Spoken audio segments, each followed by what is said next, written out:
Hey fantasy fans, it's Dan here with TreeBeard Book Reviews, and today I'm going to be talking about Witches Abroad by Terry Pratchett.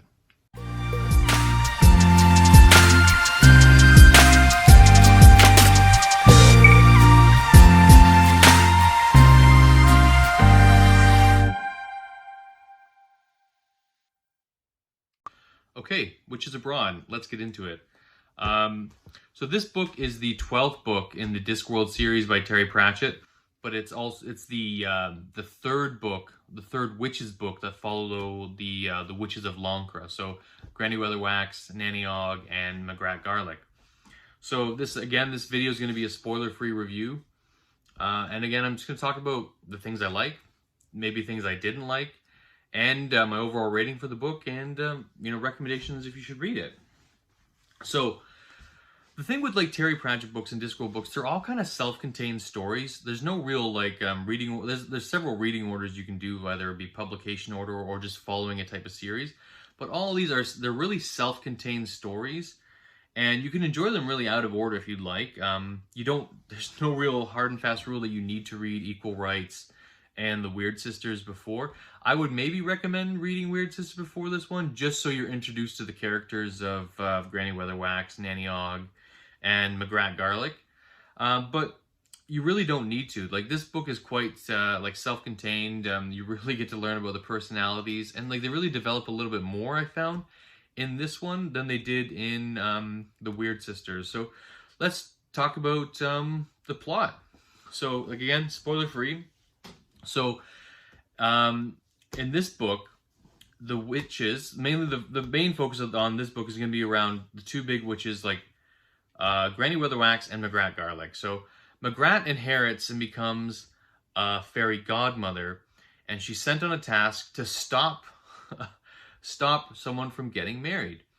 So, and then the other witches, Granny Weatherwax and Nanny Og, go and help her in this quest. So the way it works in this book, there's always two fairy godmothers to whoever needs those wishes.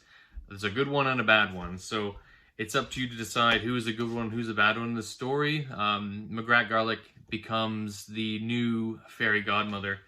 And so this book, it's really focused around stories and like the old, like old fantasy stories, like the old Grimm tale stories where, like Cinderella, Sleeping Beauty, Snow White, even the Wizard of Oz. There's a little bit of Lord of the Rings too.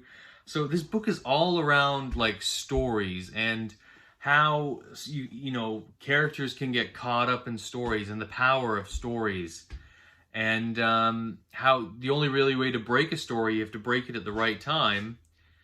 And it's done through like introspection, and it's actually quite a deep book, but this book is hilarious. This is one of the books where, reading it and listening to it, I laughed. I was howling so many points in this book.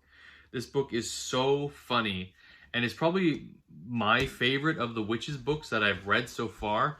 Like the four that I've read are Equal Rights, Weird Sisters, Witches Abroad, and then The Lords and Ladies. Witches Abroad, hilarious book.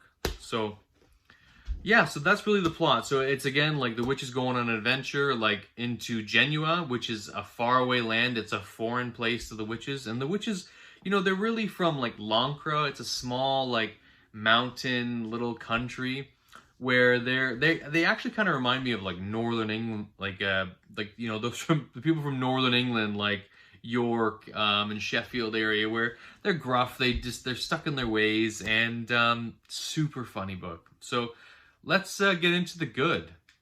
Okay, so the good in this book. This book, again, it's a great book, and the real thing is just the how Terry Pratchett ties in all these kind of fairy tales and stories, like Little Red Riding Hood, like Wizard of Oz, Lord of the Rings, as a brief nod to Lord of the Rings.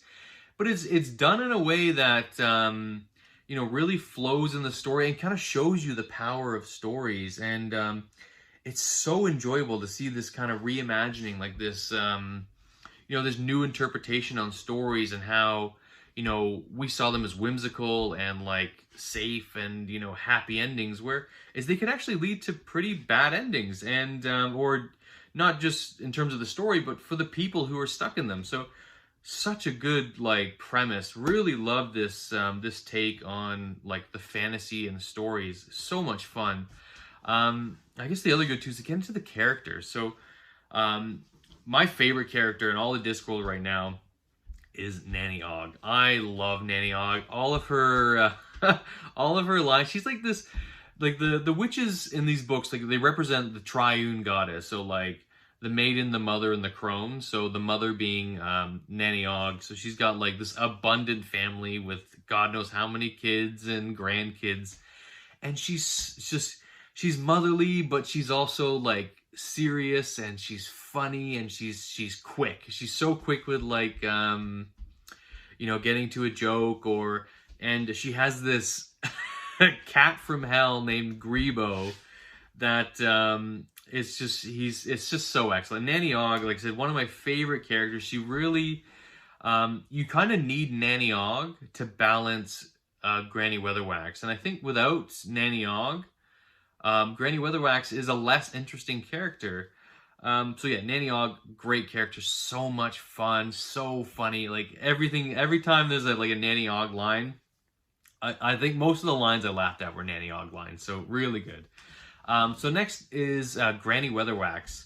Granny Weatherwax, just she's like the serious, like, you know, she's one of those. She's kind of almost like a Gandalf, like Dumbledore character, where you know, she doesn't lay all of her cards on the table.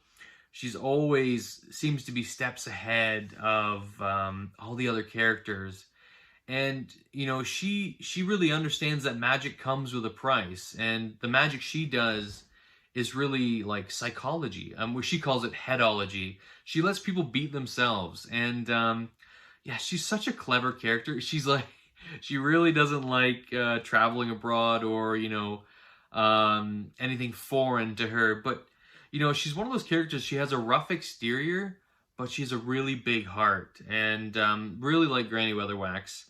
I guess the next witch to talk about is Magrat Garlic. So Magrat Garlic, I kind of describe her as like a little bit of like a fart in the wind kind of a character. She's kind of whimsical. She's like the youngest of the witches. She's really kind of trying to make her way as a witch, and especially with these two older witches like Granny and Nanny.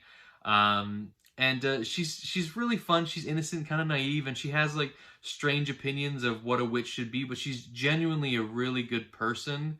And you're kind of always rooting for her, and she's such a great foil to, you know, Nanny and Granny, because Granny, I said, like, she's like the cynical, you know, hardened, like, you know, head witch, where Nanny's the lighthearted, and like and Magrat is like this optimist, and it's just, they're so great. All three of them work so well together that you couldn't really have a witch's book without the three, in my opinion.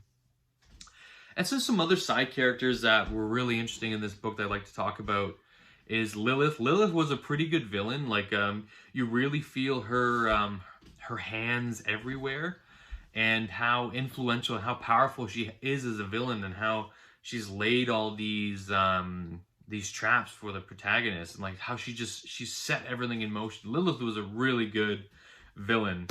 And there's some other characters too. Mrs. Goggle, so she's actually a voodoo woman that you meet, and you know, in Genua, where she lives, everything's a little bit different to the witches. So it's all, you know, shows like, you know, showing you how things are different but the same. So she is a witch, but she's a voodoo witch, and just shows you that voodoo or that type of magic is different in this part of the world. So very cool character. She's like a hyper competent character, Mrs. Goggle. And her zombies Saturday are going to play a big role in this book. Another like little mention is Casanunda the dwarf. Oh my god, this character's hilarious. So he is he's the second best lover in the world. I don't know where Terry Pratchett goes. Casanunda is so funny, and he's obsessed with Nanny Og. And he's right at the end of the book, and he's this little character, and he didn't need to be there, but God, did he make a difference. I really enjoyed Casanunda the dwarf. So Okay, so those are really a lot of the good things. Great plot, great characters. So let's talk about the bad, if any.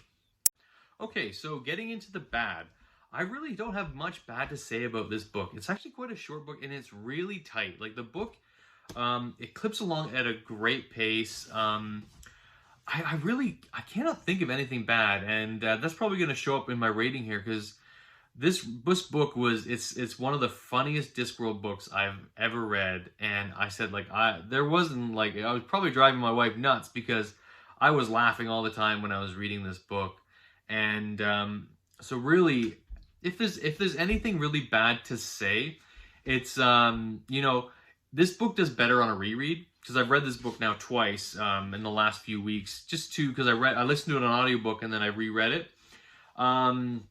And it was definitely much more enjoyable on the reread for sure because you could see things being set up that really played out later on the book. And the first time you read it, you may miss it, but it's such a minor thing that it's really not a negative. It's such a good book.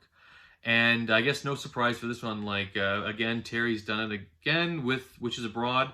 I'm giving this one 5 stars. Excellent book. So much fun. All right, thanks everyone. That's everything from me today. Again, Witches Abroad. I love it. Read it. And I said thank you so much. Please continue to follow along, like and subscribe. And if you want to leave me a comment, please do. Thank you. Bye-bye.